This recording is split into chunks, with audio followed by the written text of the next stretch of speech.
Isang panalo na lang ang kailangan ng defending champions sa Creamline Cool Smashers para madepensahan ang kanilang titulo.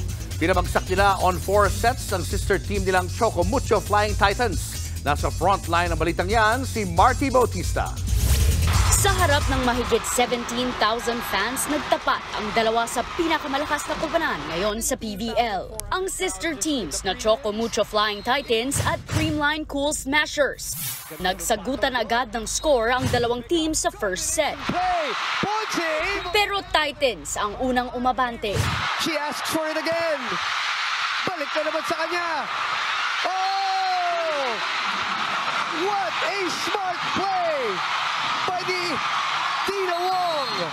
Did I say about that pesky fly? Tina Wong just surprising everyone right on the hole, right on the spot. So smart.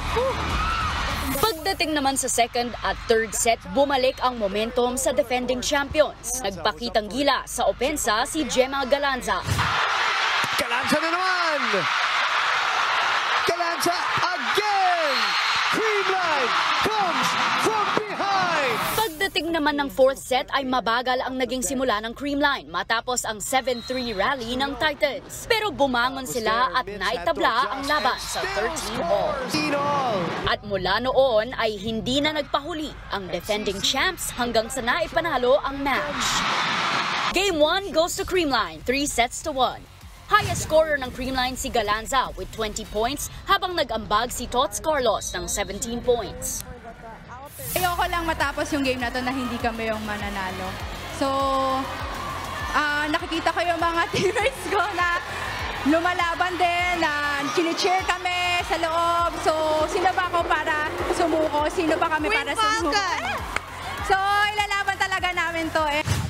Bago ang championship match, nagharap din para sa bronze medal match ang Petrogas Angels at Cherry Tigo Crossovers, kung saan nangibabaw ang Angels. Tuloy ang aksyon sa linggo. Unang maghaharap ng Battle for Third ang Petrogas at Cherry Tigo alas 4 ng hapon. Magkakaalaman naman kung tatapusin na ng Creamline ang serye o papalag pa ang Choco Mucho para sa Do or Die Game 2. Alas 6 ng gabi naman ang harapan para sa championship. Nagbabalita mula sa frontline. A lot of team attacks coming from her. Marty Bautista, News 5. Mga kapatid, Julius Babaw po. Iba na ang may alam at may pakialam sa panahon ngayon.